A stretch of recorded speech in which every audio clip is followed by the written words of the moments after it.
ആഹാ, എന്തൊരു സൂപ്പർ പാട്ടാണ്.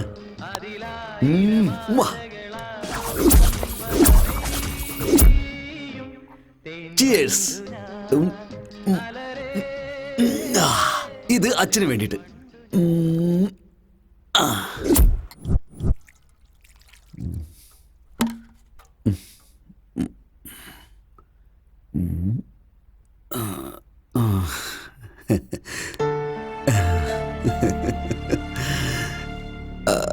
അച്ഛാ,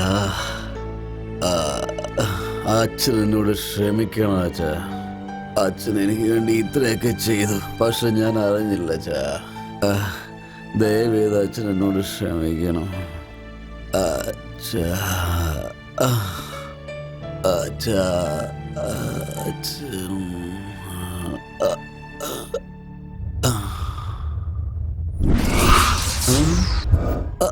അച്ഛാ.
ഇവിടെ എന്തായി നടക്കുന്നത്? ഇന്നലെ മൊത്തം നാശമായി കിടന്ന ബെഡ്ഷീറ്റ് രാവിലെ ആരെങ്ങനെ വൃത്തിയായിട്ട് വിരിച്ചിട്ടിരിക്കുന്നത്? ഓ,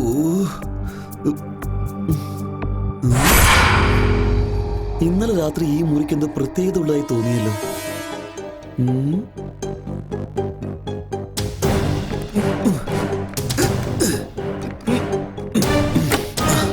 തുറക്കം വലിയ പാടാണല്ലോ.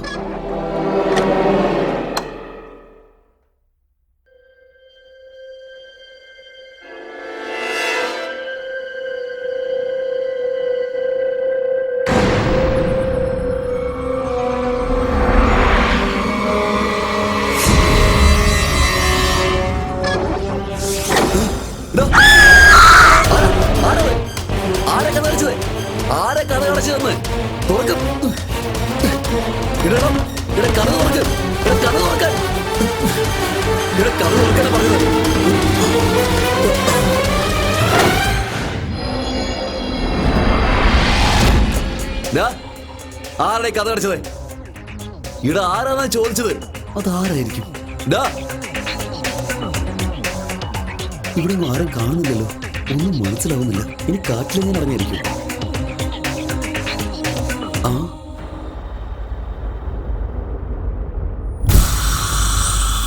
രാത്രി വെള്ളമടിച്ച് ആകെ അലമ്പായി കിടന്ന സ്ഥലമാണ്. ഇവിടെ ഇപ്പൊ ഭയങ്കര വൃത്തിയായിരിക്കുന്നല്ലോ. വേലക്കാരിയാണെങ്കിൽ വന്നിട്ടുമില്ല. എന്റെ ദൈവമേ,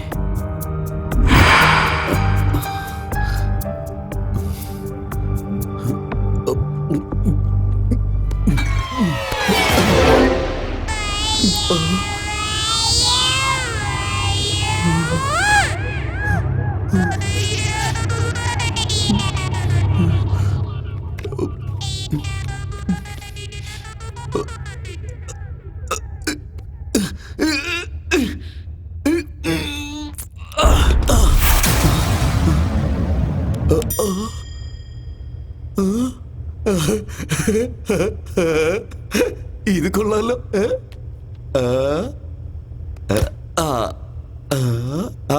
നല്ല രസമുണ്ടല്ലോ.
ആരാടാ നീ? ഞാനാണോ ഈ വീടിന്റെ ഓണറ്? ആരാടാ നീ? ഞാന് ഓണറ്.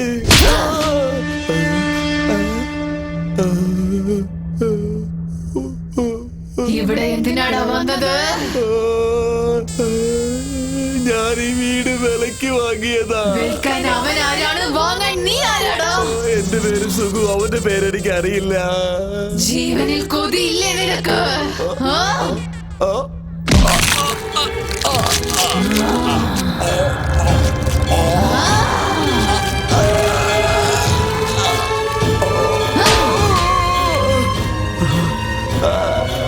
അച്ഛാ, അമ്മേ, എന്നെ ഒന്നും ചെയ്യല്ലേ. അയ്യോ,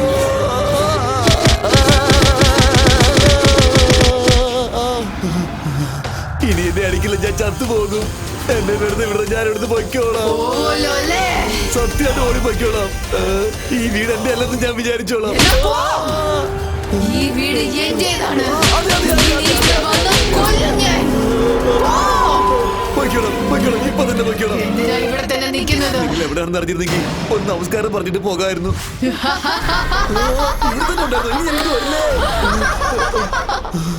അയ്യോ എന്റെ ദൈവമേ.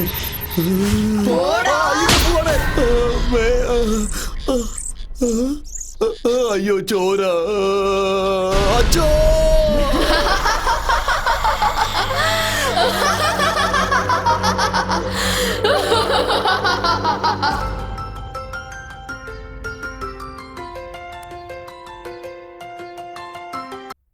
ഹലോ, ഒരു നല്ല ചരക്കിന് കിട്ടുമോ? എടാ വൃത്തിയിട്ടവനെ, ഞാൻ റിയൽ ബ്രോക്കർ അല്ലടാ, റിയൽ എസ്റ്റേറ്റ് ബ്രോക്കറാ. ഫോണേക്കടാ കഴുതേ. ഉറങ്ങാനും സമ്മതിക്കില്ല. ഇപ്പൊ ഏതവനാണെന്ന് അറിയില്ലല്ലോ. Hello, 7 Hills speaking. ചേട്ടാ, ഞാൻ അസുഖമാ സംസാരിക്കുന്നത്. താനോ? എന്തു പറ്റി? ചേട്ടൻ എനിക്ക് വിറ്റ വീട് വേറെ പോലെ ഉണ്ടല്ലോ. എങ്ങനെ? വീട്ടിൽ നിന്ന് ഭയങ്കര ശബ്ദമൊക്കെ കേൾക്കുന്നുണ്ട്. അവന് നല്ലൊരു നൈറ്റ് ഷോ കണ്ടിട്ടുണ്ടെന്നാ തോന്നുന്നത്. ആരും ഇല്ലെങ്കിൽ അവിടെ ആരും ഉള്ള പോലെയൊക്കെ തോന്നുന്നത്. എനിക്ക് ഭയങ്കര പേടി വരുന്നു ചേട്ടാ. ആ വീട്ടിൽ ഒരുപാട് ദിവസമായിട്ട് ആരും ഇല്ലല്ലോ, അതുകൊണ്ട് ടേപ്പ് റെക്കോർഡർ ഓൺ ചെയ്തായിരിക്കും. ഓഫ് ചെയ്ത് കിടന്നോ? ഭയങ്കര പേടിയാണെങ്കിലേ ഫാമിലിയോട് വന്ന് താമസിക്കാൻ പറ. എന്റെ അച്ഛനും അമ്മയും രണ്ടുപേരും മരിച്ചു പോയതാ. അങ്ങനെയാണെങ്കിൽ നിന്റെ വൈഫിനെ വിളിക്കുക. ഞാൻ ഇപ്പോഴും കല്യാണം കഴിച്ചിട്ടില്ല ചേട്ടാ. അങ്ങനെയാണെങ്കിൽ ഒരു ഫിഗറിനെ കൊണ്ടുപോവാ. ഞാനിപ്പോ ഡീപ് സ്ലീപ്പ് ചെയ്യാൻ പോവാ. എന്നെ ഡിസ്റ്റർബ് ചെയ്യരുത്. മര്യാദക്ക് ഫോൺ വയ്ക്കേ. ചേട്ടാ ചേട്ടാ ചേട്ടാ,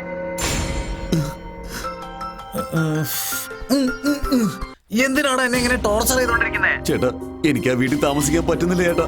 ഇതിനു മുമ്പ് ആ വീട്ടിൽ മനുഷ്യരല്ല, പ്രേതവും വിശ്വാസം ഉള്ളതുപോലെ തോന്നുന്നു. ഉള്ളത് പോലെ നല്ല, അവിടെ പ്രേതം ഉണ്ടടാ. ഇപ്പം കൂടി എന്നെ പട്ടിയെ തല്ലുന്ന പോലെ തല്ലി പുറത്താക്കി ചേട്ടാ. എന്താടോ പ്രശ്നം? താൻ എന്തൊക്കെയാ പറയുന്നേ? അങ്ങനെ വെറുതെ പറയരുത്, എല്ലാം നിന്റെ തോന്നൽ മാത്രം. അത്രയും പേടിയാണെങ്കിലേ ഏതെങ്കിലും മന്ത്രവാദിയോ ഡോക്ടറോ സയന്റിസ്റ്റോ ടെററിസ്റ്റോ ആരെങ്കിലും വിളിച്ചത് പൂജ ചെയ്യേ. വെറുതെ യക്ഷിനെ പോലെ എന്നെ ഇങ്ങനെ ശല്യം ചെയ്യരുത്. എന്റെ കാശ് എനിക്ക് തിരിച്ചു ഞാൻ നാട്ടിൽ പൊയ്ക്കോളാം. ആ വീട്ടിൽ ഉറപ്പായിട്ടും പ്രേതം ഉണ്ട്. ഉണ്ട് ഉണ്ട്, അതുകൊണ്ടല്ലേ നിനക്ക് ആ വീട് 10 ലക്ഷം രൂപയ്ക്ക് ഞാൻ വിറ്റത്. 20 ചേട്ടാ. നിർത്തടാ, എന്താണ് 20?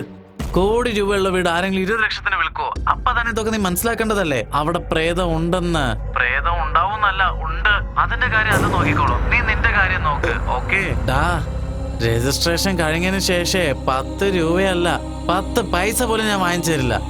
താനിയ, മേലാൽ എനിക്ക് കോൾ ചെയ്ത് ഇങ്ങനെ ശല്യം ചെയ്താണ്ടല്ലോ, ബ്രോക്കറെ ഹറാസ് ചെയ്തെന്ന് പറഞ്ഞ് പോലീസ് സ്റ്റേഷനിൽ ഒരു കംപ്ലൈന്റ് കൊടുത്ത് അതേ പോലീസിനെ വെച്ച് നിന്നെ കൊന്ന് ആ യക്ഷിയുള്ള വീട്ടിൽ തന്നെ നിന്നെ കൊണ്ടാക്കും. ഓക്കെ?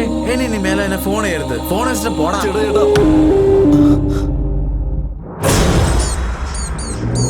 ഈ കാശും കൊണ്ട് നീ കൊച്ചിയിലോട്ട് പോടാ.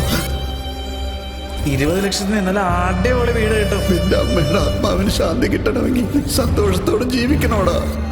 ഒരു വീട് അത് അത്യാവശ്യമാണ് മോനെ. അച്ഛാ, അച്ഛാ